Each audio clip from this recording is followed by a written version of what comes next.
रूस और यूक्रेन की जंग के बीच जिस तरह के हमले की तस्वीरें सामने आ रही है, उसको देखकर ऐसा लगता है मानो तीसरे विश्व युद्ध का आगाज हो गया हो।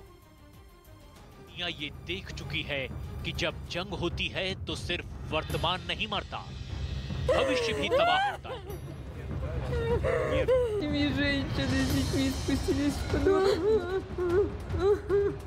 यूक्रेन से आ रही लड़ाई की तस्वीरों की तुलना अब जानकार द्वितीय विश्व युद्ध से कर रहे हैं। द्वितीय विश्व युद्ध 1939 से 45 के बीच लड़ा गया था। ये इतिहास की सबसे बड़ी लड़ाई थी जो 6 साल तक चली थी। अनुमान के मुताबिक 1 सितंबर 1939 से 2 सितंबर 1945 तक चले इस युद्ध में न सिर्फ 5 करोड़ से ज्यादा लोग मारे गए थे, बल्कि भूखमरी, तंगहाली और महंगाई भी बढ़ी थी। पूरी दुनिया डामाडोल हो गई थी और आज 83 सालों बाद ठीक वही सूरत बनती दिखाई दे रही है। यूक्रेन के बहाने दुनिया तीसरे विश्व युद्ध के मुहाने तक पहुंच चुकी है। किसी भी रात, किसी भी दिन यूरोप और रूस की मिसाइलें एक दूसरे पर आसमान से बरसती दिख सकती हैं। जाहिर है यूक्रेन में आसमान पर छाया ये धुआं फिलहाल छटने वाला नहीं है। अभी तो ये आगाज है। दुनिया को रूस ने दिखा दिया है कि वो किस हद तक जा सकता है। असल में रूस को नेटो ने लगातार भड़काया है। पहले यूक्रेन इस अमेरिकी समूह में जाता दिखा तो पुतिन ने हमला किया।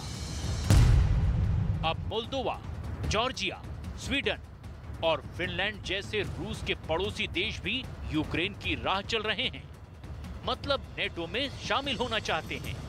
और ये एक ऐसा पॉइंट है जिस पर पुतिन फैसला लेने में नहीं चूकेंगे, क्योंकि रूस के भीतर भी अमेरिका की इस चौधराहट के खिलाफ आग सुलग रही है।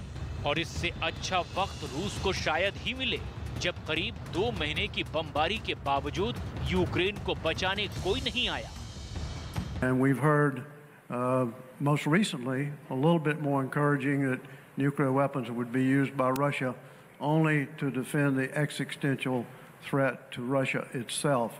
Would you like to just comment on that kind of risk assessment and what the agency is thinking? Well, we've seen some rhetorical posturing on the part of the Kremlin about moving to higher nuclear alert levels.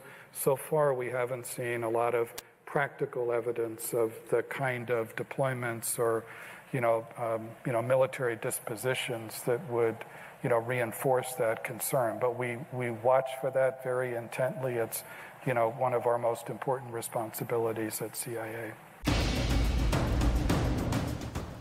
Corona से गुजरी दुनिया के लिए साल 2022 काल बनकर सामने खड़ा है।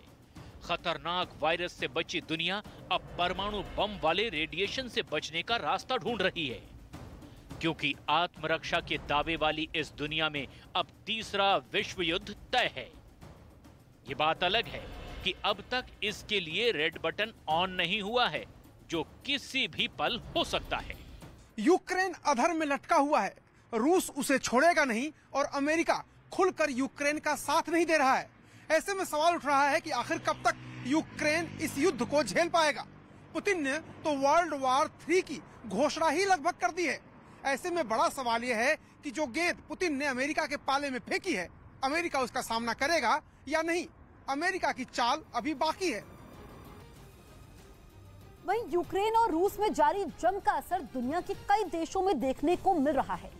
स्पेन के अलिकाटे में 2 लोगों ने एक बार टेंडर को सिर्फ इसलिए पीट दिया क्योंकि वो यूक्रेन का रहने वाला था, और उसे पीट कर अधमरा करने वाले लोग रूस से थे।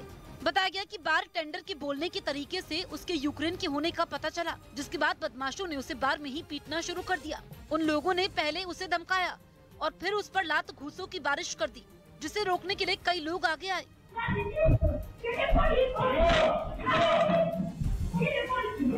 महिला की पुलिस को बुलाने की धमकी देने के बाद वो लोग कुछ देर के लिए रुके, लेकिन इसके बाद भी उनमें एक लगातार उस पर लातें बरसाता रहा। इसके बाद बाहर से आए एक आदमी ने उन्हें वहाँ से अलग किया, जिसके बाद वो दोनों वहाँ से फरार